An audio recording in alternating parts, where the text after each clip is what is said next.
పిల్లల్ని కూడా like they are very good, correct గా రూల్స్ అన్ని ఫాలో అయ్యి వేసుకుంటున్నారు. So they are also enjoying. కాకపోతే దీంట్లో ఒక చిన్న థింగ్ ఏంటంటే కొన్ని కాంప్లెక్స్ కేసెస్ ఉంటాయి. అంటే అసలు వరుసలో లేకుండా చాలా పైకి ఉండటం పళ్ళు, అటు ఇటు చాలా అవుట్ ఆఫ్ డీవియేటెడ్ గా ఉంటాయి అన్నట్టు. అలాంటి కాంప్లెక్స్ కేసెస్ లో మాత్రం అలైనర్స్ సమ్ టైమ్స్ పాసిబుల్ అవ్వకపోవచ్చు.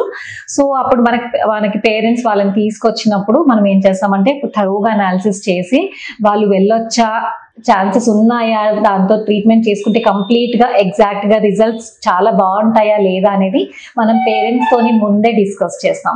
డిస్కస్ చేశాక పాసిబుల్ అవుతే వెళ్తాము, పిల్లలకి ఇస్తాము. వాళ్ళకి అలవాటు చేయాలన్నట్టు మనం తీసుకోవడం ఎలా, పెట్టడం ఎలా తినేటప్పుడు అనేది. సో అలా చేసుకోవడం వల్ల కొంతమంది పిల్లలు ఏం చేస్తారంటే దాన్ని ఫాలో అవ్వకుండా అక్కడిక్కడ పడేసుకుంటూ ఉంటారు. సో ప్రాపర్ ట్రైనింగ్ అనేది ఇస్తుంటాము. వాళ్ళు సరిగ్గా యూజ్ చేస్తున్నారు అని అనుకుంటే గనక హ్యాపీగా వెళ్ళిపోవచ్చు.